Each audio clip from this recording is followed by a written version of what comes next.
I never imagined doing anything else. I was painting ever since I can remember. From Shohei Ohtani and Kobe Bryant to other iconic symbols and figures, internationally acclaimed artist Robert Vargas has certainly made his mark. I'm constantly inspired. As long as I breathe, there's no short of inspiration around me. Through his art, the LA native hopes to spread messages of unity and love. Not tell people what to do or what to think, but to create work that fosters just healthy dialogue. And next year, he's set to complete his greatest project yet, what will be the Guinness World Record for largest mural by a single artist. This is going to be a citywide kind of celebration once it's completed, and everyone's invited to come out and celebrate with us right here. Well, LA loves a party, that's for sure.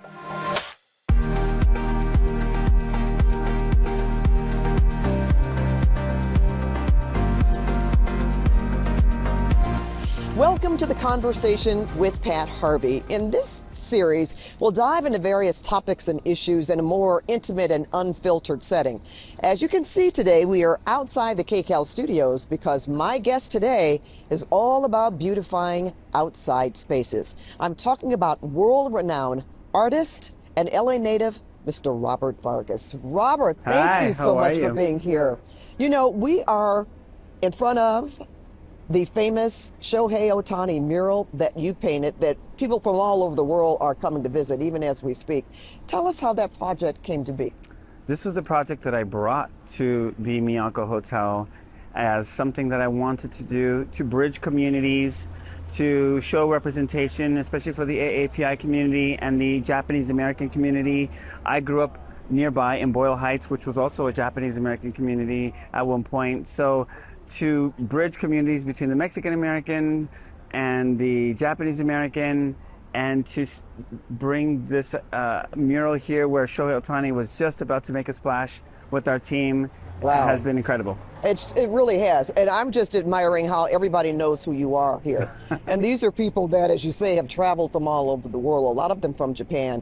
And we're going to be able to, I want to get a captured video of you actually with your QR code, how you can scan it, and that is an immersible mural. It's going to move. You're going to see Shohei swing the bat. Absolutely. How'd you come up with that? That was an added feature that I actually designed simultaneously with the AR firm, who's a local firm here in Pasadena. Together this is our second collaboration, and this was a feature that I thought would be tremendous when I unveiled it and then dropped it on everybody and said, okay, now scan this QR code, point your camera phone, see Ohtani swing, and then he goes on to break the 50-50 world record in that same season. That is simply remarkable. But Robert, we're going to talk more about your work because you've done so many wonderful things, but I also want to get to know the man behind the paintings. I want the audience to know who you are. You are an LA native, Boyle Heights, am I right? Yes, born and raised. When did you become interested in art? I never imagined doing anything else. I was painting ever since I can remember. Holding a brush? Holding a brush, holding a crayon, whatever made a mark as a kid, I knew that was exactly what I wanted to do, and it's been a lifelong pursuit ever since. You are of Mexican and Native American descent. Yes. How did that figure in what you do in terms of your work? Has it shaped you in some way? Absolutely. This idea of identity and representation, painting people who look like me, painting imagery that I find to be empowering especially for our creative youth and our youth in our neighborhoods, but at the same time, making space for representation of other ethnicities.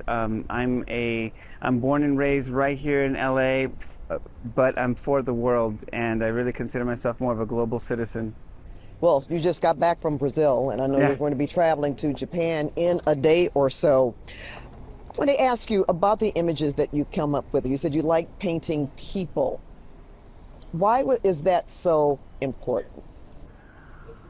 I think wanting to advance humanity, give light to humanity through my work, cataloging the faces, telling the stories that our faces tell, is something that I've always found inspiring. So you're like a storyteller as well. Absolutely, absolutely. These murals have once upon a time been just static, and now, as you can see through AR, they can also breathe and come to life and become living murals. That's just amazing.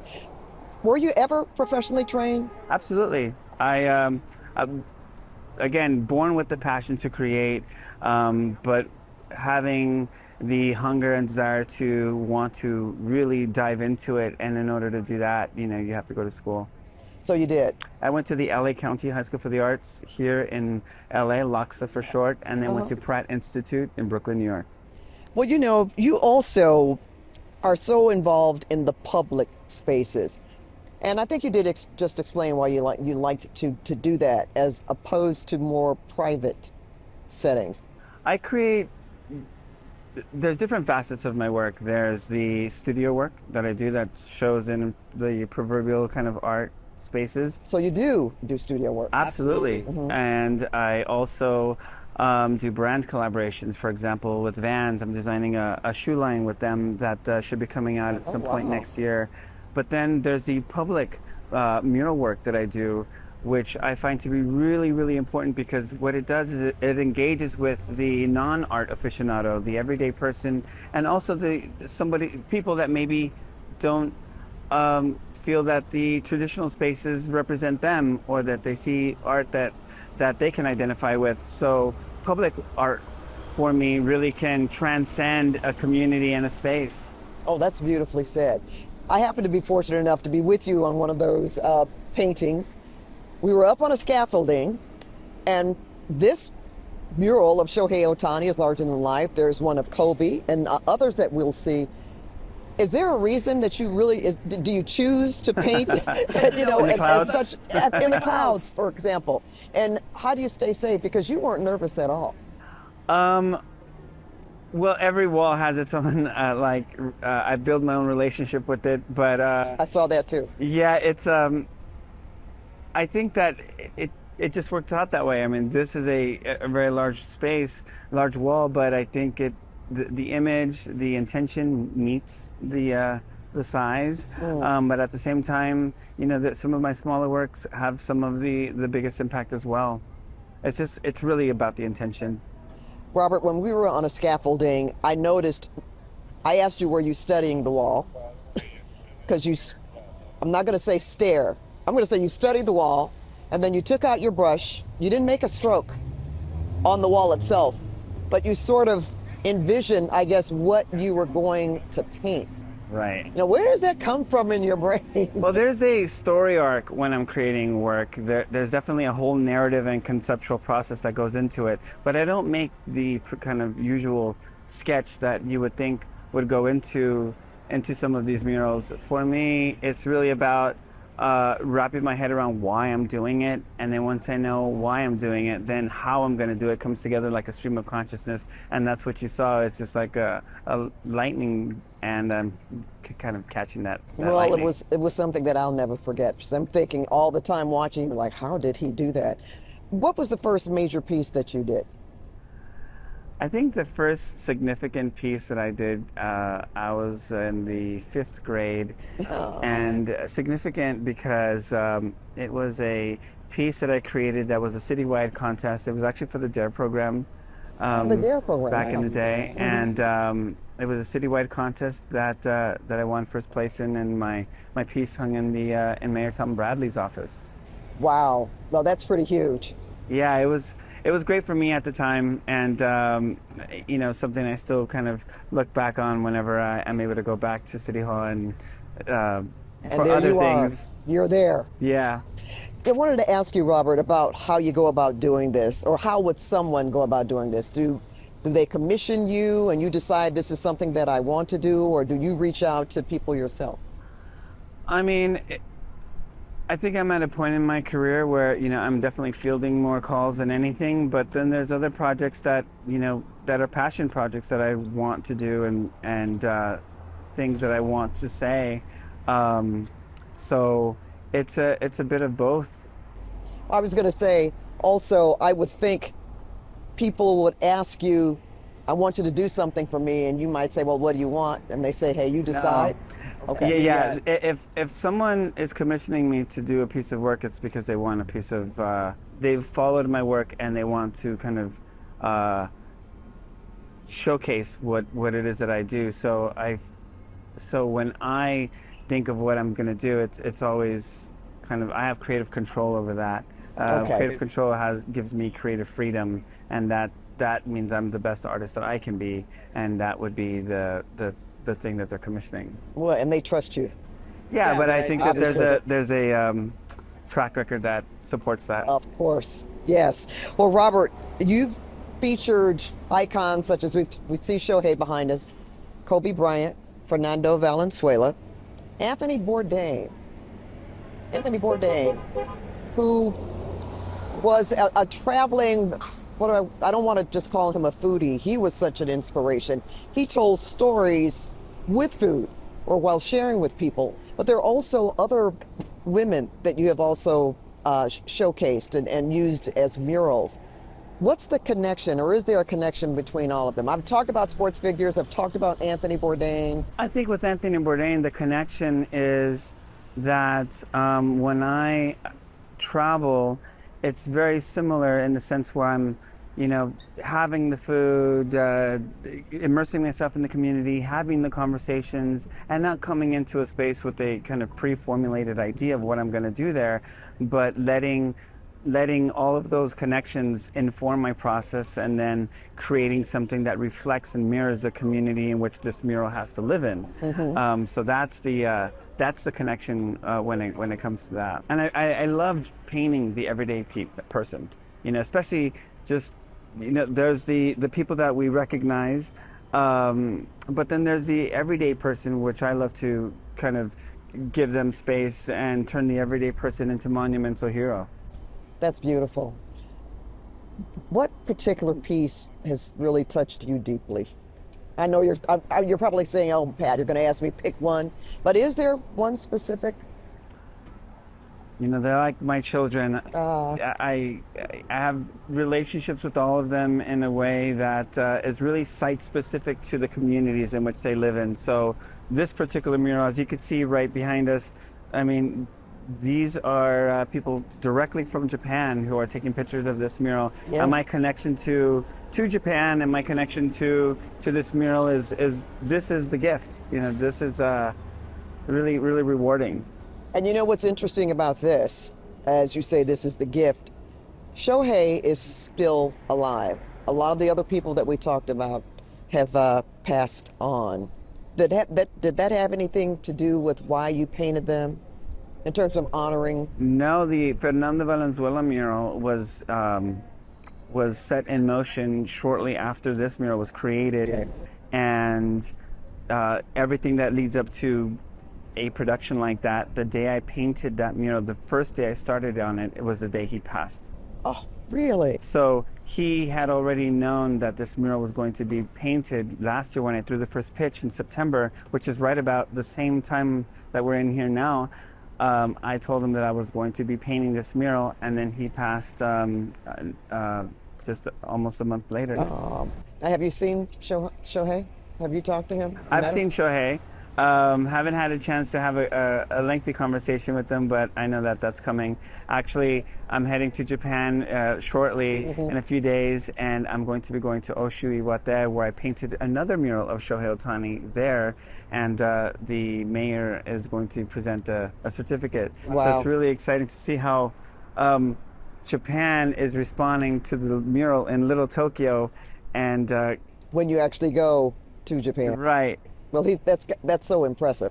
This is probably something you've been asked before, and you are unwavering in what you do and who you decide to paint and what you want to depict. Have you ever received any community or public backlash to anything that you've done? I think that the community or the public understands the intention behind my work. I'm pretty open about why I paint, or who I select and why I'm painting them. But I also spread the love. I also really like to shed light on on all of humanity and all ethnic backgrounds from every corner of the city and every corner of the world. Well, speaking of that, I know you like to give back to the community and inspire young artists. In fact, just recently you were giving away free supplies to kids and an event for Robert Vargas Day. Congratulations on having your day. Thank you. But why was it important for you to do that? Because for the children. Because I'm an inner city kid. You know, I grew up going to LAUSD schools.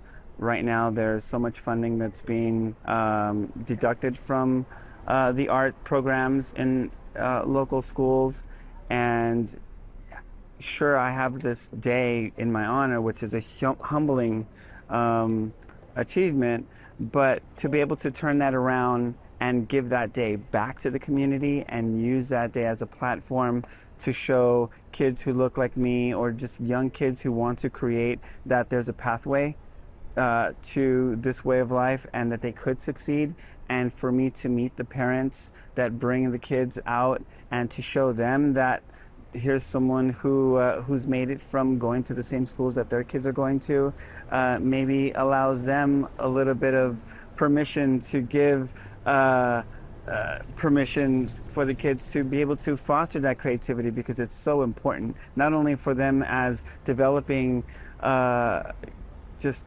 youth, but also for mental health. I do have a question about that. I'm going to ask you this though, in terms of inspiring young people to create and to become artists, and if they want to be, do you have to be good? Let me tell you why I asked you that question.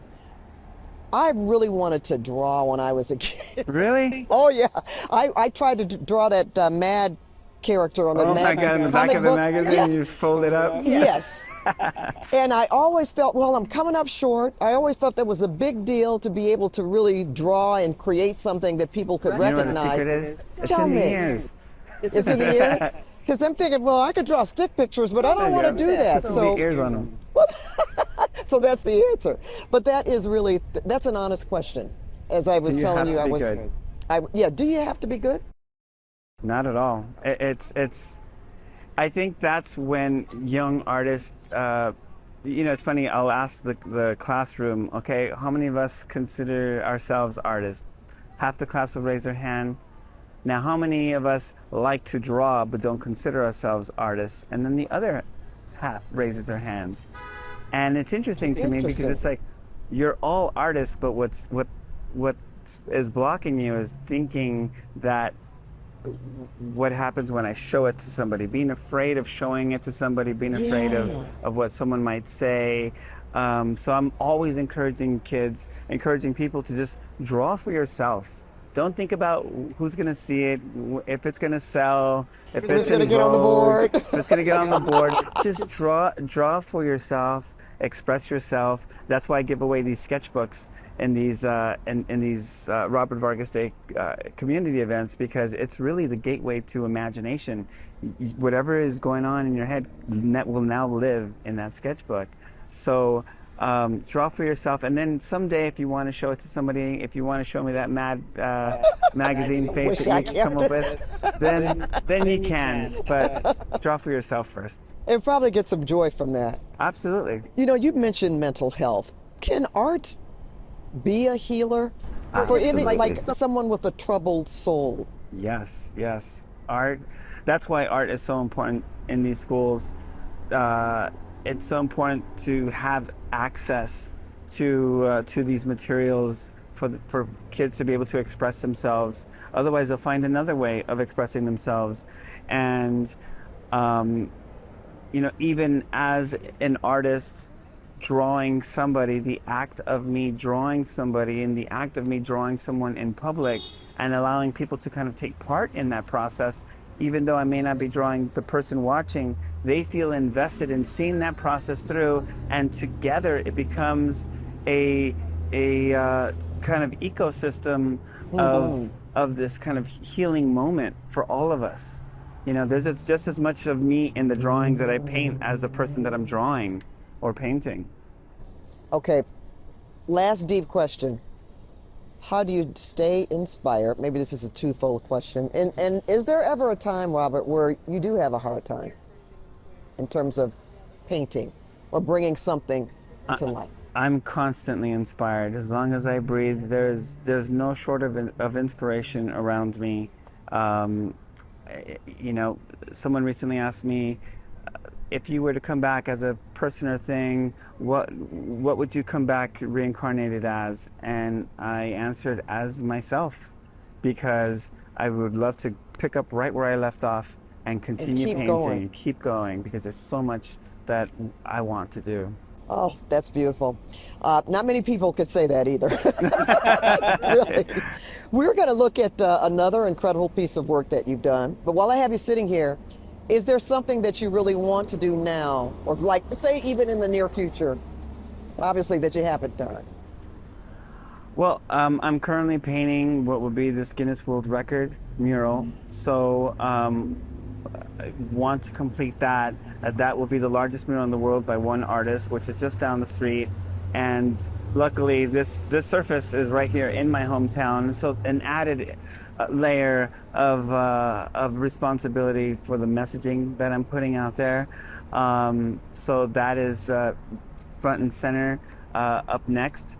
But to continue to travel and to take these messages of unity and love and understanding. I think we've kind of lost our way in empathy.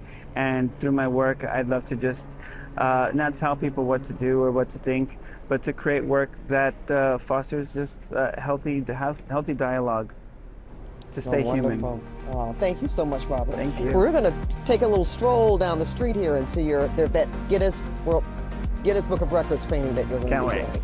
So, Robert, we're at 5th and Hill Street now. They're Pershing Square, and I am looking at this monumental piece behind me. So tell us, what are we seeing here? This is my opus entitled Angelus, and it's spelled Angel US as my take on the word that already existed, but to say that we are all Angelinos. Mm-hmm. And what I want everyone to feel when looking at this mural is that they all have a seat at the table. And it's anchored by this image of a Tongva Indian who is actually using ASL to say unity. And that's on the left there, right with there. The beads. Yes. So she's signing unity. Of course, we have Kobe Bryant, and actually, I'm using imagery and people from the time to tell the story. Kobe was always going to be a part of this mural, and I just saw it through even after his passing. I see the Olympic torch. There's the Olympic torch as a nod to LA's Olympic legacy. And Oscar de la Hoya, who comes from my side of the tracks, actually modeled the arm there. And he came up there on the lift with me holding the torch. And it's pretty special. And we have 3 angels there. One of them who is actually a homeless woman who lives right at this intersection. And it was my way of also bringing light to that. And bringing light to others in this mural. And there's going to be so many other figures that are going to flank this. Okay, tell me, what other figures? Have you thought about that yet? Yes, but you're going to have to see it. It's going to be a surprise? It's going to be a surprise. Well, one thing we can say, though, when this is finished, you're going to be able to just point your phone, am I right? Yes, this will also be the largest augmented reality mural in the world. Wow. Where you can point your phone, very similar to the Ohtani mural, which I painted in Little Tokyo. You can point your camera phone to this and actually see this entire mural come to life and animate. So you're going to see Kobe's arms move. His arms will move. We'll have the Tongva native here's hands kind of come together to create that unity sign. The angel's wings will flap. The angel's wings will flutter. And it's really going to be something special to see. I can't wait to see it. No, I can't either. I have to come back for that. Let's talk about what we have left now. I'm looking at that scaffolding there. Yes, not much space there. Not much space, but this is the next phase of what you're going to finish? Yes, this is the current panel that I'm working on right now. And once I complete this side here, and as you can see, there's no preliminary sketches or drawing on the wall. I'm painting it all directly onto the wall without any kind of grids or projections, which is my mode of working. Wow. Now the next wall I guess that will be the last one that you finish. That's much Yes, wider. I'm going to continue this, go through the balconies, and then jump over to that side and complete that. Once I get to that side, I'll be able to see the home stretch. Oh, okay. And I know you can't divulge today if I asked you what else is going to go on the wall. We've already said that. But I like the idea of how you put this together. You wanted to represent all of Los Angeles, right? Yes, which is really a microcosm of the world. Absolutely. And you're also going for the Guinness Book of World Records. This will be Yes. the largest mural? It's painted by a single person, largest free-handed mural in the world. Where is the one, what's the largest now? Do you know where? In Mexico? As long as I'm working on this, that's all that matters. You don't care about that. All right. I like how you act, Yeah. Robert. Well, I'm really love all the work that's out there, and there's always one piece that you use as a measuring stick for the next piece. But I'm so consumed with this work and really the intention behind it, and why I'm painting it, and the people that are developing a relationship with this space as I've created it. This is going to be a citywide kind of celebration once it's completed, and everyone's invited to come out and celebrate with us right here. Well, LA loves a party, that's for sure. Yes. When did you start on this mural? Started on this several years ago, but I've years. also been working on other projects simultaneously. So far, I painted more square footage in the ceiling of the Sistine Chapel, but I've also haven't been working on it for a while. So I get back on it very soon in the next few weeks once I return from Japan, and then I will get to it. Okay. You know, I didn't ask you at our other location what you have not painted or what you envision doing maybe in the near future. Does the Vatican, or would you like to paint a mural of the Pope? Is that something that you've thought I would about? love to paint a portrait of the Pope. If the Pope sat for me, I think that would be great. Echoing, the Michelangelo and the Medicis Yeah. and things Well, you like have that. to let us know so we can follow you to Rome. Oh, for that one. absolutely. We're all going. You know what, Robert, one more question. In terms of, you said you've been working on this for several years. Do you go away and do work in other places and then get ideas from there and then come back You know, it's interesting. and put painting pieces together here? Yeah, painting the largest mural in the world by one artist, and really completely immersed in that. But then traveling from time to time, going on these world art tours, and bringing a little piece of Los Angeles to those places, as well as bringing some of those places back to this mural. It really does find a way onto the surface, find its way onto these places, and experiences find their way onto this mural. So it really, for me, is representative of these other places and of the greater kind of world conversation, and has a bit of that DNA here. Well, you know what? I mean, you do breaking news all the time, Vince, because you go away and you can come back and whatever is in your mind or whatever's happening yes, at the time, that's what you put on the wall. Robert, when do you expect to be finished? In the spring of 2026. And what makes this mural also really unique is that it's the backdrop for almost every protest and every march that happens right at this intersection, Right at here, Pershing Square. So for me, the kind of messaging, especially here in my hometown, but the kind of messaging that I'm putting into this mural, that I think reflects a lot of what's happening in the moment and meeting the moment, is what's most important. Did you know that when you chose this place? It just kind of worked out that way. Okay. But while painting the mural, several marches, several protests, all happening underneath me, I think it really started to inform the importance of exactly what was going to go on here. As I said, breaking news. Okay, Robert, thank you so much. Thank you so much for Really having me. appreciate the time that you gave us today. And make sure to watch the Conversations with Pat Harvey on our YouTube channel and see the amazing work of Mr. Robert Vargas. Thank you. Thank you. Appreciate you. Honored.